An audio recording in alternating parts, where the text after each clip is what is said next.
Hello बच्चों। आज हम लोग जो अभी तक हमने inheritance of one gene inheritance of two gene पढ़ा उसी पर आधारित कुछ शॉर्ट ट्रिक्स पढ़ेंगे, क्योंकि हमारे पास एग्जाम में इतना टाइम नहीं होगा कि क्रॉस करें और फिर आंसर दें। तो छोटी छोटी बातें हैं, देखते हैं एक बार। चलो, जैसे मान लो हमने एक एग्जाम्पल लिया है कि एक पेरेंट है capital R capital Y small y वाले, और दूसरा पेरेंट है capital R capital Y small y. इनका क्रॉस कराया गया। वास्तविक है, ये देखा जाए तो ये दोनों पेरेंट एक ही हैं। केस तो ये सेल्फिंग का है, लेकिन फिर भी हमने अलग अलग कर दिए हैं कि चलो इस पेरेंट का या इस जीनोटाइप वाले पेरेंट का इस जीनोटाइप वाले पेरेंट से क्रॉस कराया जाए तो फला फला जीनोटाइप वाले कितने बच्चे बनेंगे। देखो, क्रॉस कराने से पहले हमें गैमीट्स बनाने पड़ते हैं। गैमीट्स आर ऑलवेज हैप्लॉइड, ये हम लोग पहले जानते हैं। इनकी गैमीट्स में प्रत्येक कैरेक्टर को कंट्रोल करने वाला एक एक फैक्टर आना चाहिए।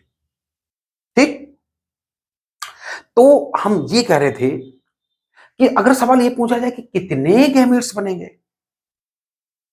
तो हमने तुमसे कहा था कि अगर तुम्हें मोनोहाइब्रिड की सारी वैल्यू पता है ना, मोनोहाइब्रिड की सारी वैल्यू पता हो तो फिर देर नहीं लगेगी। मोनोहाइब्रिड में गौर से देखो, देखो ये मोनोहाइब्रिड नहीं है। हाइब्रिड मानो तक गड़बड़, संकरण, जो आपस में प्लस माइनस हो। ये दोनों कैपिटल टी है तो ये हाइब्रिड नहीं है, ये दोनों स्मॉल टी। हाइब्रिड तो ये है, एक कैपिटल टी एक स्मॉल टी। ये जो कैपिटल टी स्मॉल टी है आपस में एलील कहलाते हैं। एलील क्या होता है? तो तुमने सुना होगा alternate form of A gene is called allele. ये तो अच्छा सुना होगा कि प्रत्येक जीन, प्रत्येक कैरेक्टर को एक जीन कंट्रोल करता है। तो फिर यहां दो क्यों लिखे गए? जैसे समझो कि मान लो तुमने अपनी शादी में हमें बुलाया, गुरुजी हमारी शादी में आना है, निमंत्रण दिया। तो हम तुम्हारे घर आए, तुम्हारे पिताजी कहेंगे गंगवार फैमिली से कोई आया है, गंगवार फैमिली को रिप्रेजेंट करने वाला कोई आया, यानी कि हम गंगवार फैमिली के जीन हैं। मान लो तुमने अपनी शादी बुलाया, हम न पहुंचे, हमारी पत्नी पहुंची, तो भी यही कहा जाएगा गंगवार फैमिली से कोई आया, यानी कि गंगवार को रिप्रेजेंट करने वाला, कंट्रोल करने वाला कोई आया। हमारी पत्नी भी गंगवार को कंट्रोल करने वाली, गंगवार कैरेक्टर को कंट्रोल करने वाली अपने आप में एक जीन है। तो हम भी जीन है, वो भी जीन है। लेकिन अगर हम दोनों एक साथ आ गए तो क्या हुआ? हम एक दूसरे की फोटोकॉपी हैं, प्रतिबिंब हैं। अर्थात तुम ये नहीं कहोगे, अगर हम दोनों एक साथ आ जाएं तो तुम्हारे यहां ये नहीं कहा जाएगा दो गंगवार फैमिली आए। तो वो गंगवार फैमिली से कोई आया, मगर दो लोग हैं, वो शायद पत्नी है, आपस में स्पाउस है, अर्थात एलील है। तो हम, हमारी पत्नी आपस में एलील कहलाते हैं। Alternate form of A gene is called allele. मान लो दुर्भाग्यवश मेरी दो शादियां हो जाए, तो अब गंगवार फैमिली को रिप्रेजेंट करने वाले हम, पहली पत्नी, दूसरी पत्नी, यानी कि तीन एलील कहलाएंगे। ये चार हो सकते, पांच हो सकते, गेहूं में तो छह छह तक होते हैं एलील। तो खैर, बात आई थी, हाँ ये कह रहे थे कि कितने प्रकार के गैमेट्स बनेंगे। तो तुम मोनोहाइब्रिड में देखो, अगर गैमेट्स बनते तो एक कुछ बनते कैपिटल टी वाले, कुछ बनते स्मॉल टी, यानी कि दो प्रकार के गैमेट्स बनते। तो चूंकि यहां है डाई हाइब्रिड क्रॉस, ये भी हाइब्रिड है, ये भी हाइब्रिड है, किसी भी हाइब्रिड की कोई भी वैल्यू पूछी जाए तो हम कहते हैं कि मोनोहाइब्रिड की वैल्यू लिखो, पावर n कर दो। जैसे मोनोहाइब्रिड में दो प्रकार के गैमेट्स बनते, तो बताओ डाई हाइब्रिड में कितने बनेंगे? तो पावर 2 कर देंगे, आंसर आ जाएगा 4। आंसर आ गया 4। जैसे मोनोहाइब्रिड में टोटल कॉम्बिनेशन कितने बनते हैं? 1 2 3 4। अलग बात है कि पहले में कैपिटल टी, दूसरे में कैपिटल टी स्मॉल टी, तीसरे में कैपिटल टी स्मॉल टी, चौथे में small T small T. Total 4 combination बनते। तो बताओ डाई हाइब्रिड में कितने बनेंगे? तो तुम कहोगे कि मोनो हाइब्रिड में टोटल कॉम्बिनेशन बनते थे 4, इसलिए डाई हाइब्रिड में पावर 2 कर देंगे, आंसर आएगा 16। इस तरह से हम लोग सारी वैल्यू निकाल लेते थे। कोई पर्टिकुलर जीनोटाइप दे और पूछे इस जीनोटाइप वाले कितने बच्चे बनेंगे, तो थोड़ा सा हिंट करें कि ये पहला बच्चा कैपिटल टी, दूसरा बच्चा कैपिटल टी स्मॉल टी, तीसरा बच्चा है कैपिटल टी स्मॉल टी, चौथा बच्चा स्मॉल टी, यानी कि ये दो बच्चे गड़बड़ हुआ करते थे। तो जीनोटाइप देके कोई वैल्यू पूछे तो हमेशा तुम 2 पे पावर n कर दिया करना कि ये बनेंगे। अब जैसे ये पर्टिकुलर जीनोटाइप दिया कि एक है ये, एक है ये, इसको गौर से देखो तो इसमें ये जोड़ी तो आपस में गड़बड़ है, मगर ये जोड़ी आप, ये भी गड़बड़ है, एक कैपिटल वाई एक स्मॉल वाई, एक कैपिटल आर स्मॉल, दोनों जोड़ी गड़बड़ हैं तो पावर हो जाएगा 2, यानी कि टोटल इस तरह के बच्चे बनेंगे 4। तो हमने लिख दिया 4। इसको अच्छा गौर से देखो, ये जोड़ी गड़बड़ है कि नहीं है? नहीं है। ये जोड़ी गड़बड़ है कि नहीं है? ये भी गड़बड़ नहीं है। तो n बराबर कितना हो गया? 0, कोई वैल्यू गड़बड़ नहीं है। और अगर किसी चीज पे पावर 0 लगाते हैं तो आंसर आ जाएगा कितना? आंसर आ जाएगा 1। तो हम तुम्हें अभी दिखाएंगे इस टाइप का बच्चा 1 बनेगा। इसमें देखो ये जोड़ी गड़बड़ नहीं है, एक लेटर कैपिटल है तो दूसरा लेटर भी कैपिटल है। ये जोड़ी गड़बड़ नहीं है, एक स्मॉल लेटर है तो दूसरा भी स्मॉल लेटर है। इनकी यहां एन की वैल्यू कितनी होगी? 0, कोई जोड़ी गड़बड़ नहीं। और एन की वैल्यू 0 करते हैं तो आंसर 1 आ जाता है। यहां भी देख लो गौर से, ये जोड़ी गड़बड़ है क्या? नहीं है। ये जोड़ी गड़बड़ है क्या? नहीं है। इनकी वैल्यू कितनी हो गई? 0, आंसर आ जाएगा 1। तो इस तरह से हम लोग पावर एन करके निकाल लेते हैं। लेकिन हम तो एक बात बताएं, पावर एन करके तभी निकाल सकते हैं जब इस पेरेंट और इस पेरेंट का जीनोटाइप बिल्कुल एक समान हो। बेसिकली ये सेल्फिंग का केस होता है और हम लोग मेंडल के केस में ऐसे ही करते थे, F1 से F2 सेल्फिंग करके निकालते थे, हमारा हम ही से गुणनफल करते थे। अरे ऐसे तो होता ना, अगर हम जैसे ये लिख दे, सपोज करो कि a प्लस बी और इसका गुणा किया जाए a प्लस बी, तो बिल्कुल हमने इधर जैसे a कैपिटल लिखा स्मॉल बी, बिल्कुल वैसे इधर लिखा। तो फिर इस केस को हम capital A plus small b का होल स्क्वायर भी लिख सकते हैं, यानी कि पावर लगा सकते हैं। लेकिन सपोज करो ऐसा होता कि कैपिटल ए स्मॉल बी होता और इधर कैपिटल ए कैपिटल बी होता, तो फिर ऐसे नहीं लिखा जा सकता। तो कुछ और तरीका होगा, अभी बताएं। इतनी पहले बात समझ पाए? हाँ, तो ये जीनोटाइप वाले बच्चे इतने बनेंगे कि नहीं बनेंगे, हमने क्या किया, तुम्हें भरोसा दिलाने के लिए अभी हम दिखाएंगे। भरोसा दिखाने के लिए हमने कुछ रख रखा है, डायग्राम रख रखा है। देखो भाई, और हम तुम्हें जरा जल्दी से बताएं तो तुम गौर से देखो। ये पहला बच्चा सिर्फ है जिसमें चारों फैक्टर डोमिनेंट है। इसके अलावा पूरे चार्ट में एनसीईआरटी डायग्राम में देख लेना, एनसीईआरटी में कोई दूसरा ऐसा बच्चा नहीं है। चारों स्मॉल हो, ये सिर्फ ये लास्ट का एक बच्चा है, इसके अलावा कोई ऐसा बच्चा नहीं होगा। दोनों के दोनों जोड़ीदार गड़बड़ हो, इस पूरी लाइन को सीधा खींच लेना और गौर से देखना, तो ये भी आपस में गड़बड़ हैं, इसके भी दोनों जोड़ीदार गड़बड़ हैं, इसके भी दोनों जोड़ीदार गड़बड़ है, इसके भी जोड़ीदार, 4 ही बच्चे मिलेंगे। एक के दोनों कैपिटल, दोनों एक दूसरे के स्मॉल है, आर के दोनों कैपिटल, बाई के दोनों स्मॉल, इसके अलावा कोई दूसरा केस तुम्हें देखने को नहीं मिलेगा। इसलिए हमने पहला केस बड़ा सिंपल से लिया था, अपने एनसीईआरटी के डायहेब्रिड क्लास का ही लिया था, जिससे तुम्हें भरोसा दिला सके। कुछ समझ में आया? इस तरह से हम पावर एन करके भी आंसर दे सकते हैं। लेकिन हम तुम्हें बताएं, एक तो ये क्वेश्चन था अभी, चलो दूसरा एक और यहां क्वेश्चन छुपा हुआ है कि ये जो हम गैमेट्स बनाते हैं, इसको हटा दें, इन गैमेट्स में लिखेंगे क्या है, इनका गैमेट्स का जीनोटाइप क्या होगा। तो तुम्हें पहले बताया था कि लॉ ऑफ इंडिपेंडेंट असॉर्टमेंट लागू होगा। इंडिपेंडेंट असॉर्टमेंट कहता था ये इसके साथ भी जा सकता है, ये इसके साथ भी जा सकता है। इंडिपेंडेंट असॉर्टमेंट कहता था इसी तरह स्मॉल आर को भी पूरा मौका दिया जाएगा, वो किसी के साथ भी जा सकता है। जैसे कैपिटल आर कैपिटल वाई के साथ आ गया, कैपिटल आर स्मॉल वाई के साथ आ गया, स्मॉल आर कैपिटल वाई के साथ आ गया, स्मॉल आर स्मॉल वाई के साथ आ गया। या तुम्हें कुछ ध्यान हो तो हम तो तुम्हें वैसे भी बना के दिखाते थे, अपने अंदाज में ये बना के दिखाते थे ना, ऐसे कि ये एक का डोमिनेंट दूसरे के डोमिनेंट के साथ सकता था, अर्थात कैपिटल आर कैपिटल वाई के साथ आ सकता था, फिर कैपिटल आर स्मॉल वाई के साथ आ सकता था, इसी तरह स्मॉल आर कैपिटल वाई के साथ आ सकता था, स्मॉल आर स्मॉल वाई के साथ आ सकता था। इस तरह से जो गैमेट्स बनेंगे उनके अंदर क्या लिखा जाए, हम लोग ऐसे इंडिपेंडेंट असॉर्टमेंट से निकाल। यहां तक तो चीजें आसान थी क्योंकि डाइहाइब्रिड क्लास है जो हमारे सिलेबस में। सपोज को ट्राइहाइब्रिड, टेट्राहाइब्रिड, पेंटाहाइब्रिड क्लास आ जाए, तब क्या करेंगे, और फिर जो पेरेंट्स हैं इनका जीनोटाइप भी अलग अलग आए, तो ये आंसर कैसे निकलेगा, ये हम तुम्हें बताने जा रहे हैं।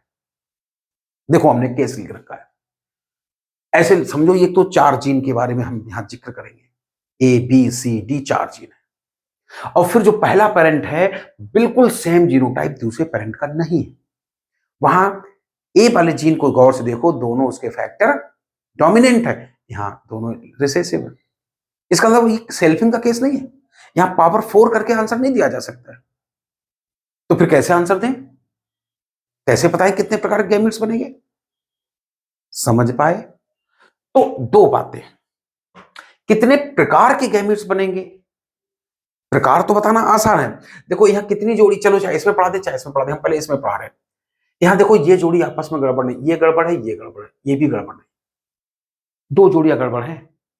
मोनोहाइब्रिड में दो प्रकार के गैमेट बनते थे, तो ऐसा लगता है ये वही केस है, 2 पे पावर 2 कर देंगे, गिनती तो बनेगी 4, 4 प्रकार बनेंगे, प्रकार, टाइप ऑफ गैमेट्स 4 हो गए। लेकिन उन गैमेट्स के अंदर क्या लिखा जाए, तो जब डाई हाइब्रिड से बड़ा केस होने लगता है तो हम लोग फॉर्क मेथड को इस्तेमाल करते हैं। क्या होता है जरा गौर से देखना भाई, सच्चाई ये थी कि जब गैमेट्स बनते प्रत्येक फैक्टर अलग अलग हो जाता है, तो हम यही करने जा रहे हैं। ऐसे निशान लगा लिया, ए वाले फैक्टर को हमने अलग कर लिया, इस पेरेंट्स में पढ़ा रहे अभी, और दूसरे को अलग कर लिया। अब बी के लिए, बी इसके साथ भी जा सकता है और इधर वाले एक साथ था, तो इसके दोनों को मौका देंगे। ये कैपिटल बी के साथ भी जा सकता है, ये स्मॉल बी के साथ भी जा सकता है, इस तरह ये कैपिटल ए के बी के साथ भी जा सकता है, ये इसके स्मॉल बी के साथ भी जा सकता है।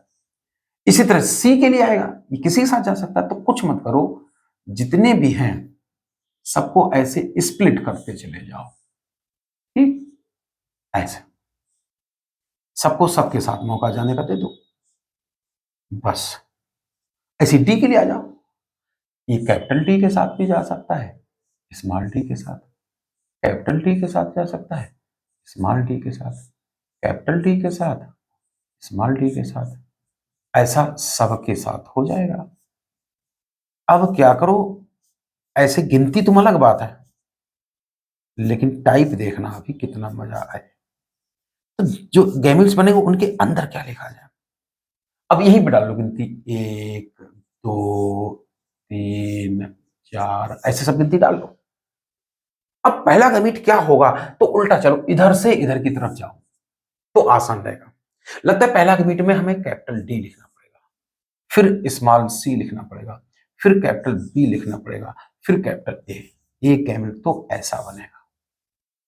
दूसरा देख लो, ये इधर से चले आओ भाई, small D, small C, capital B और कैपिटल ए।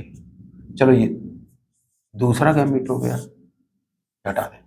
तीसरा देख लो, इधर कैपिटल डी, स्मॉल सी, ये थोड़ा सा नीचे लिख दे तो उससे स्मॉल लगेगा, और कैपिटल बी और कैपिटल ए।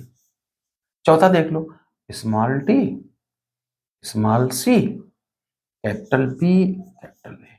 लेकिन हम ये कहना चाह रहे हैं, जैसे अभी हमने तुम्हें 4 बना के दिखाई है, लेकिन गौर से देखो, जो ये है वही ये है, ये बिल्कुल एक समान है। इसी तरह तुम कह सकते हो ये बिल्कुल एक समान है। तो यहां टाइप 2 ही माने जाएंगे, 4 नहीं, 4 तो गिनती आई है। क्लास में जैसे हम कहें 2 प्रकार के बच्चे बैठे हैं, लड़के और लड़कियां, इसका ये मतलब नहीं कि 2 ही बच्चे बैठे, हो सकता है 10 लड़कियां 12 लड़के बैठे हो, लेकिन टाइप 2 ही हुए, मेल और फीमेल। तो इस तरह से हम फॉक मेथड से सारे गैमेट निकाल सकते हैं कि किस गैमेट्स में क्या लिखा जाए। पक्का? गिनती तो पावर 2 पे पावर n करके भी निकल आती है, लेकिन इन गैमेट्स में लिखे क्या, ये फॉक मेथड डाइहाइब्रिड से आगे अगर क्रॉस करना हो तो ये ज्यादा बेहतर तरीका होता है। एक तो हमने तुम्हें ये बताया। दूसरा, मान लो कोई ये कहता है कि इस जीनोटाइप वाले कितने बच्चे प्रोड्यूस होंगे। अब यहां पावर n करके नहीं निकाला जा सकता आंसर, तो फिर कैसे निकालें? अरे वो जो तुम ध्यान करो, लॉ ऑफ प्रोबेबिलिटी पढ़ाया था, क्या था लॉ ऑफ प्रोबेबिलिटी, कि चांस ऑफ 2 और more independent events occurring together is the product of chances of separate occurrence. तो यहां 4 इंडिपेंडेंट इवेंट्स हैं, तुम चारों को अलग अलग कर दो और फिर उनका गुणा कर दिया करना। जैसे मान लो, चलो हम करके दिखाएं, हमने पहले इसका रखा था जिससे थोड़ा टाइम बच जाए।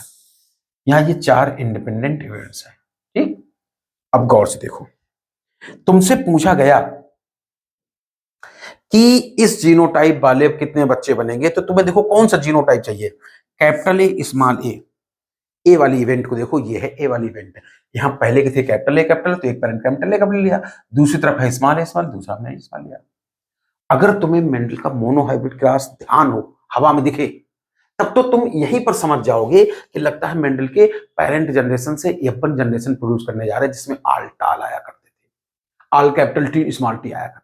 ये क्रॉसो नहीं करने पड़ेंगे, लेकिन चलो नहीं पता तो करके देख लो फटाफट।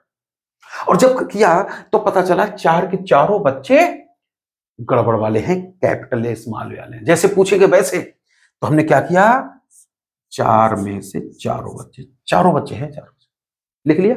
चलो अब सेकंड इवेंट के लिए देखते हैं, बी के लिए। इधर से है कैपिटल बी स्मॉल बी, और इधर से है कैपिटल बी। क्रॉस कराया, रिजल्ट आया। पूछे कौन से गए, पूछे तो गए कैपिटल बी स्मॉल बी वाले। भाई कैपिटल बी स्मॉल बी, एक बच्चा ये है, एक ये है, दो हैं। Is the product of, is the गुणनफल ऑफ, तो चार में से दो हैं ऐसे, तो हमने गुणा कर दिया। सी के लिए देखो, कैपिटल सी स्मॉल सी वाले बच्चे पूछे, ये है कैपिटल सी स्मॉल सी वाला पूरा केस। यहाँ एक बच्चा ये है जिसमें कैपिटल सी स्मॉल सी है, एक बच्चा ये है, तो ऐसे कर दो गुणनफल ऑफ, ऐसे गुणा कर दिया। चलो अगली घटना देखते हैं, डी के लिए। डी, इधर है कैपिटल डी स्मॉल डी, इधर है small D small D, capital D small D small D. जब क्रॉस कराया तो पूछे कौन से गए, पूछे गए कैपिटल डी स्मॉल डी वाले। कैपिटल डी स्मॉल डी वाले यही तो दो है केवल, चार में से गुणा कर दो, तो आंसर आ जाएगा, आंसर आ जाएगा चार चौको चार दूनी आठ दूनी 16 दूनी 32 बच्चे आएंगे। कितने में से, इनका गुणा कर लेना, 4 चौको 16 चौको 64 चौको जो भी आए, बात समझ ना, 64 चौको 256 जो भी आए, है ना। तो हम तुम्हें बताएं 16 और 4, हाँ इधर इस वाले पूछो। अगर कोई पूछे कि भाई ये वाले बच्चे कितने बनेंगे, तो देखो स्मॉल ए, क्या कोई भी बच्चा स्मॉल ए बन रहा, नहीं बन रहा, तो आंसर है 0 बच्चा बनेगा चार में से। हालांकि आगे हम कुछ करें ना करें, आंसर में पता चल गया कि 0 ही आना है। 0 का किसी गुणा कर देते तो रिजल्टेंट 0 हो जाता है, लेकिन फिर भी चलो देख लेते हैं। कैपिटल बी स्मॉल बी वाले कितने बनेंगे, तो भैया कैपिटल बी वाले कितने बने, ये दो है कैपिटल बी वाले, दो बनेंगे। पूरा लिख के दिखा जरूर है, लेकिन आंसर तुम्हें पहले ही पता चल गया।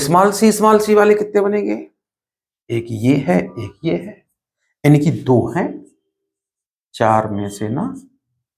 ये स्मॉल डी वाला कितना बनेगा, तुमको ये दो है इस तरह से, लेकिन बात ये है कि जब गुणा करेंगे तो 0 का किसी के गुणा करने से आंसर 0 ही आ जाता है, इसलिए आंसर तो 0 ही होगा, लेकिन पूरा करके दिखाया।